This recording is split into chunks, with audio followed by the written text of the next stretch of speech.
What's up, you guys? I'm Tony, Welcome back to the podcast, B. and today we're going to be talking about Health and fitness and dieting, dietitian, all that good stuff. try to keep this short and sweet for you guys. So, just keep this rolling out and everything. So, what do you do? We have two different body types right here, similar heights, a little bit weight difference. I got a very high metabolism, so this is my boy right here. But we're built a little bit different. So, what we do for working out, we can't do the same exact routines and stuff like that. We do a little different and then we share with each other what we do and stuff like that and see if it works. But it's a little different. It's gonna be different for everybody. You just gotta, search around and see what's best for your body type. But other than that, what do you take for nutrition? Let's get started on nutrition. Like he's saying, it really benefits me that I have somebody I can communicate with when it comes to working out and eating and stuff. It's try to find a partner that you can do that with. As far as eating out. This nutrition. Let's get into nutrition. Like basically just off the starting out working out. What your goal weights are, trying to get rid of toxins and stuff like that. Okay, so I'm really rich on greens when it comes to vegetables. Very high on spinach. I don't necessarily like to eat lettuce too much, and I'm a little bit more strong when it comes to eating certain foods. I want to get the max benefit from it, so I don't like to cook the greens too much. Spinach, broccoli, Brussels, you name it. When it comes to that, you mean like overcook or just like cook in general? I just if I want to get the benefit from it, I'm going to eat it raw. Raw, yeah. I'm going to eat it raw, and a lot of people don't like it, but there's ways of going about that differently. When it comes to protein, I like to eat my organic grass-fed beef when I can afford it. Shit's expensive in the store. A lot of chicken. I stay away from pork as much as I can. Yeah, pork's no good. What was that? And then when it comes to like fruits, I'm not really high on fruits, but you got to have sugar. You got to have that natural sugar. And I'm big on berries. When it comes to my fruit, I like to eat the fruits that end with berry: strawberry, raspberry, blueberry, blackberry, etc. So those are my real quick go-tos. What about you? But like he said, I mean, that's a good thing. I like blueberries personally. They're a little less on sugar. I'm prone to diabetes in my family and stuff, so pre-diabetes, not so much type 1 or anything like that. But I like to eat 93% lean meat, steaks, grass-fed beef, of course. I like 93% lean turkey for more fuel and energy. I like to use garlic sea salt, organic. He likes to use Celtic sea salt is my go-to. It has it's a tip on the scale. A lot of people say anywhere from 62 to about 82 natural minerals that are essential for the body's functions. Either way, we're lacking those minerals, and that's how a good way to get your intake on those minerals. It's Celtic sea salt. Yeah, that is good. But first of all, in the course, like we were talking at first, you definitely want to fast, intermittent fasting. You want to burn off all that extra excess fat if that's your goal, to get the fat off to start developing muscle, or just if you just want to trim down period to get the fat off, because you want to intermediate fast. You want to eat healthy, and you want to stay away from saturated fat. Stay away from sugar. Sugar is just not good for you at all. Stay away from sugar; it's going to ruin your body. Saturated fats. It's not too bad to have some saturated fats, but everything has saturated fats and high sodium. What I mean by sodium, if you don't know, sodium is salt. Anything that's 1,500 milligrams, this 100 milligrams, and all these microwavable food. If you eat microwavable food all the time, what the fuck are you doing yourself? Stop that. I mean, once in a while, it's not that bad, but if you're eating that for your primary source of food, you're going to have some health issues in the future. Yeah, I completely avoid those kind of foods. I don't really go. Now that I'm thinking about it, I don't even walk through the frozen food section in the fucking stores. I don't, unless I'm gonna I want something sweet or something. Treat yourself. Of course, don't beat yourself, but at the same time, you're fucking yourself up if you're eating fucking Hungry Man dinners and shit. I think there's healthy, lean cuisines type of shit, but that's still it's not good for you. Yeah, try to avoid that as best as you can. I think you're better off going to fucking Wendy's, if anything. Oh yeah, I'm guilty of the red burritos like once in a while. I fuck those up. I ain't gonna lie, but still, not all the time. Yeah, and then so like, what do you do for like protein and stuff like that? Okay, so for an additional source of protein, powder wise, I like the plant-based protein powder that I get. I get it from a local health food store, Cornucopia. Shout out to Cornucopia. They have a lot of supplements and excess healthy supplements for you. Anyways, what I've been doing, I'm more of a saltier type of person. I don't really like sweets too much, so I kind of avoid those protein powders that are cookies and cream and chocolate and vanilla.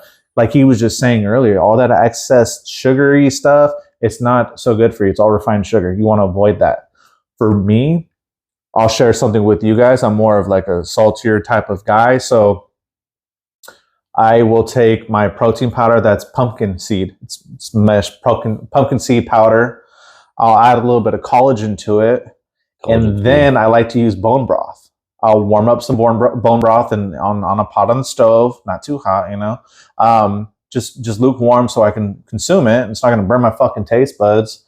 But I add a little bit of Celtic sea salt into it as well. You get more minerals that way.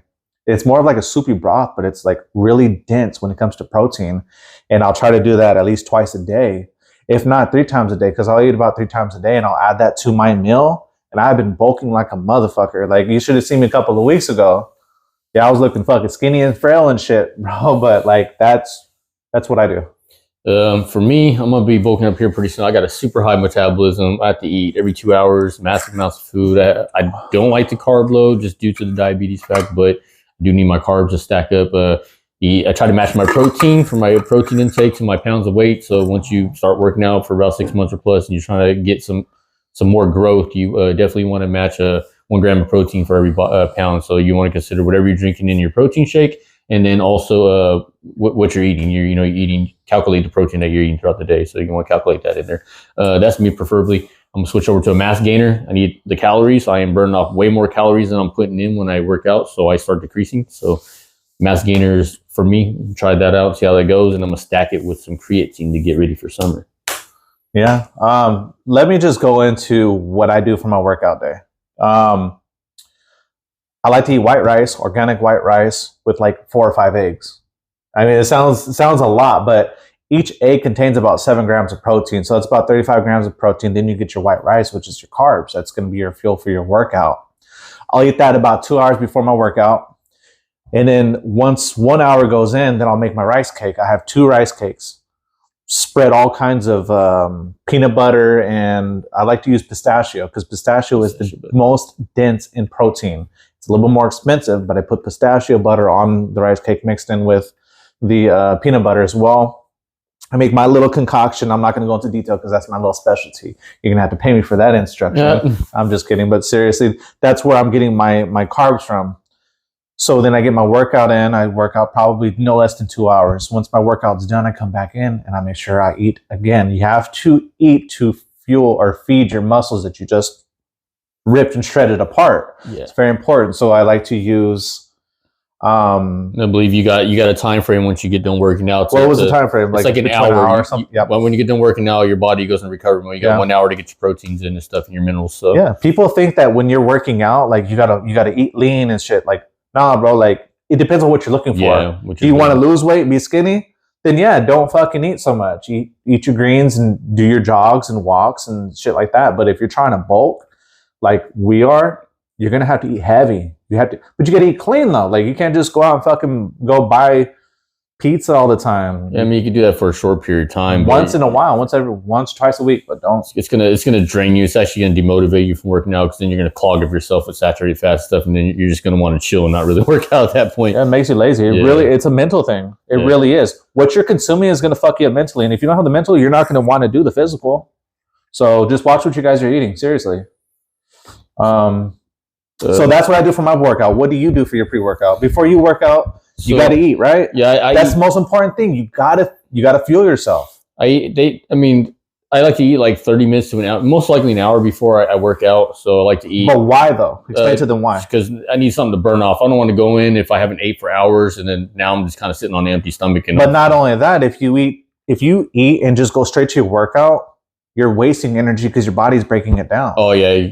Concentrating on go into detail about that because you're the one that taught me that. Yeah, so after you it's true. If you don't wait for your food to digest before you start working out, your body is concentrating on trying to break down that food. And if you have a slow digestive system, sometimes it may even take 3 hours. So say if you, for example, if you eat something, you should shit 30 minutes after you eat. That's a naturally healthy gut. 30 minutes to shit right after you eat. if you're taking 3 hours, that's an indication you have a very slow digestive system and your food is not breaking down fast enough. So, and that's a problem we have here in America. A lot of people have the issue. They're constipating. They're spending a lot of time in the bathroom. You know, this, you can tell it's kind of gross, but you can tell by your health, by your shit. It's what it is, bro. We're adults here. Yeah, you can tell by your health, by your shit. So if you have soggy shit, it's not good. You're super constipated and it's hard to push out. It's not good. You want a nice, solid, dark brown poop that shows that your liver's working healthy, that you're releasing those bile salts, and it's turning nice dark brown. It should be a clean break. Just shit real quick. If you have the shit, cut it off, wipe up. You know, your food's already digested and get to go. But if you're taking, like I said, 3 hours, your system's sludged up. That means you're going to have digestive issues. You probably have a pancreas issues, probably clogged up with saturated fats, liver issue for sure, because it's just all clogged up and some stuff's not cycling right. So get your health done first. Yeah, so blood work. I think that's what it's not very expensive to get cultures. You have insurance, go fucking get some blood work done. I hate getting poked. It doesn't bother me. Like, it doesn't, like, I'm not like one of those people like, I am. Tell me when it's done. You know, I don't give a fuck. Like, I'll watch them because I want to watch them poke me. I want to make sure they're doing the shit right. I'm making sure that they don't sneak some fucking vaccination in my motherfucking arm. I'm watching that shit, even though your ass is vaccinated. Like, I watch it. It doesn't bother me at all. It's kind of cool to me when I see the fucking blood come out. Like, God damn, that's hella blood. You know what I mean? Like, get your cultures done. It's important because then you'll know what your blood count is. You know, like, you can learn so much about your fat levels, your sugar levels. It's really important that you get your blood work done. Sugar's just not good for you, period. It's like natural sugar. Natural is, but what I use is I use honey for everything. Yes, honey's good. I use honey for my drinks if I want to add sugar. I use honey for everything. I'm talking about local honey that you get from your local little farmer's market. Shout out farmer's market. I just picked some up the other day. Super good. And you got to get it local because it's coming from the plants that are here, and it helps out with your with your allergies. But local honey is good for allergens. It really settles it. So you're gonna want to buy local when it comes to the honey. But that's my sugar. That's what I use. Yeah. So raw sugar. Have you ever tried the raw sugar in the raw or some shit? Oh, like sugar cane, like. I mean that too. That's really good, but not from the cane. They have raw sugar that's supposed to be like a healthier. People know me. I know I like candy and stuff. It's hard to resist, but I got to touch. Good thing I don't. Because I like. I'm not big on. I like sugary and sweet. I'll fuck it up, but I'm not like, oh, let me just go to the store. I want to buy a Reese's. I'm just the opposite. I'm like cherry pie or something like that, and it's hard for me to resist. That's why I try to avoid. See, but cherry pie is not bad for you either, though. I don't consider cherry pie bad if it's made at home. Oh yeah, see, I'm like, I don't want to make this shit. I want to eat that shit. I feel you, but hey, there's a spot that's over there, and I think going towards Denair and Turlock. There's that little fucking country spot, dude. They make them like homemade right there. Yeah. But when I see blueberry pie, apricot, pecan, stuff like that, there's a lot of sugar involved in it, but it's not like super refined, and it's not like from the bakery that it's like commercial because they go the cheapest route. And they don't give a fuck what happens to your body. They're just selling shit. That's like a thing for like my pre-diabetics out there. If you're diabetic, I highly recommend don't even do natural sugar. Stay away from sugar. Get your body healthy. Go into like a ketose or something like that. Clean up your body first. Stay away from natural sugar. Stay away from carbs. Carbs are sugar. What are carbs? Carbs are bread, carbs are rice. That's carbohydrates that's broken down into sugar in your body. So you want to avoid that if you're diabetic. There's really good carbs though. I mean, you don't have bad carbs. You have good carbs. You have bad carbs. I mean, when you're white rice, it's full of carbs. But I use long grain, jasmine, organic rice. But for us, it's like I'm just saying, like for diabetics, like they should avoid that stuff until they address their issue. Very true. And then they can probably, once they clean up, then they get into it. So it's easy to reverse type 2 diabetes and pre-diabetes. A lot of people don't know that. But by eating healthy and just intermittent fasting and stuff like that, you can even beat cancer sometimes by doing that. So yeah, man. I mean, I've heard there's some guy going on TikTok and he is putting together verses from the Bible and what the Bible has all your answers into it. And there's instructions in there. And they always say, what was it, Leviticus? I forgot which verse it is, but it says, season every meal, salt every meal. And it's true. I salt everything that I eat, everything that I consume with that Celtic sea salt. And there has been, they don't want to come out. They'll probably end up getting murdered if they start saying that, oh, we're beating cancer because like that's a money market for the CD. That's a whole different video for that one. We won't even get into that. But yeah, if we can make a whole different video on that one, we can go on and on because the money that's pulled in from that is ridiculous. So what I'm trying to say is they don't want to discuss it, but it's true. You can beat cancer. You can beat any kind of disease by eating healthier, using salt, using cayenne pepper, using these supplements, and also incorporating a fast. Clean your body out. Do an intermittent fast until you can start doing a full-on 72-hour, 80-hour fast. I mean, there's people out there doing 80-hour fasts, 5 days. I mean, and it's not easy for people to do a 5-day fast, but clean your body out and then slowly break the fast with something small, light, green, vegetable. I was pre-diabetic. That's why I started fasting. I dropped down from like 170, dropped down to like $140. People thought I was on drugs and stuff because I lost weight so much just from fasting, not knowing that I had liver issues and stuff like that. And just it was super toxic, pre-diabetic and stuff. And it helped me wipe all that stuff out. And then that's what made me start lifting weights. I was tired of people looking at me. I was kind of, I was skinny. I hated looking at the mirror, just seeing the skinny. That's why we got into nutrition, started fucking collaborating. We always been boys since day one. So like, let's start lifting weights and shit. So I started lifting weights a little bit first, and then he followed behind me, and then we've always me up on bulk because he's built a little different. But we've always talked about working out, but we never really put rubber to the pavement up until this point.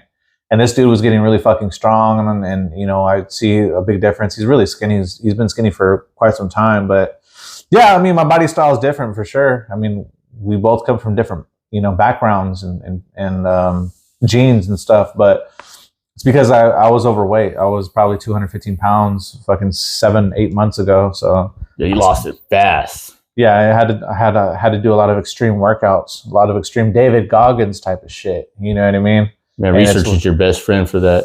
Yeah, I didn't do any research. I just trial and error. But no, I did research. I'm not gonna say I didn't. I did a lot of research, but I would just go into the extreme because I knew if I didn't get results and I didn't see results, I wouldn't fucking want to continue to do it. Mind over matter. Yeah. Well, that's why like you said, a lot of people quit and stuff because if they don't see results right away, they get demotivated. So. Yeah. I don't blame them. It's you work out hard for 2 weeks, you think you're going to be all fucking swole. No. Do you know that when you work out, you get weaker? You work out, you get weaker, and then you get stronger. Most people don't get past that fucking point where it's like, why the fuck do I feel like this? I'm not seeing any results. Like, just continue to do it. Don't give up. Consistency and eating well and doing all the right things, you actually see some pretty impressive results within 3 months. So that's the first beginning stages. About 3 months, you start seeing some impressive results. 6 months, you start seeing more results, stuff like that. So you start to get more refined and stuff like that. So sometimes, some people see some huge guys, not realizing they've been working out for like 15 years, 12 years. It takes a long time to build up that many pounds. Then you got those people that are fucking just naturally fucking born easily fucking. They work out for 1 week and they're cut like a motherfucker. Those are the exceptions. But like for the most part, what we're talking about is we're trying to reach out to the community that they don't find results that much easier. For lifting, what do you lift like weight wise and stuff like that? Routines? It depends. It depends on my mood too. Because I'll tell you right now, like when I step out into the gym, sometimes I'm not feeling it. Yeah. Sometimes I'll have a whole ass game plan. Like I'm gonna go out there. I'm gonna do legs today. But I'm like, you know what? I'm not feeling it. But at least I feel more in my core. So I'm gonna just start doing I'm gonna do my abs. I'll switch up. So I mean, it depends on my mood sometimes. But when I'm excited, like I'm always excited to work out. But my most exciting workout is probably chest and bicep. Me, I'm more of I like to do full body workouts. I'll hit shoulders, chest. I do like a sessions. I'll start with some push-ups, do like 40, 50 push-ups real quick, go to my pull-ups, dip station, go to the bench, for my heavier bench, I got 2 different benches, go to lighter bench. Then I hit my back arms again real quick with some, basically just go on the fucking bench and do some dips on there. And then I'll hit my biceps by, my curl bar. And then I'll slam it up and hit the shoulders real quick. And then I'll go over to my my squat station, hit my squats, and then I'll wash, rinse, repeat. I usually get about 3 sessions out of that. And then I'm gassed after that. And I don't really go too heavy. Before I was getting bigger, when I was going heavier and just pumping mass protein. But then I started losing my cuts. I noticed I wasn't as cut. So right now, I just mainly focus on lightweight mass repetitions, basically just rep out till failure. And then I'm like I said, switching over to a mass gainer, so I'm definitely gonna have to go heavier so I can bulk up to stress those muscles out so I can stretch them out. You stress me out. No, just like I can. I think I've seen a lot more results when I do less weight, higher reps. I've felt the difference as far as when it comes to feeling sore. The more I work out to feel sore. If I don't feel sore, I feel like it was just a complete waste of time, which it's not. No pain, It's not. no gain. I mean, but still, like I really enjoy the fucking sore feeling. Like yesterday, I worked out my tries. I did tries. I haven't done tries for a long time, but don't skip on tries, man. If you're just doing fucking biceps and you're not hitting tries, that will considerably change the shape of your arm. I was looking at my arms yesterday. I was like, holy shit, dude. I haven't hit tries for so fucking long, but I do it. When I do my workouts, tries are always involved no matter what. But if you focus on your try, you're going to see a big difference. But yeah. So like, I'm done here. Yeah. Are you getting nervous, bro? So we're just gonna go ahead and end this video. And well, you guys let us know what you guys think about our little our discussion on some of this some of the topics. yeah, see what works out for you and stuff like that, and shoot for your goals, man.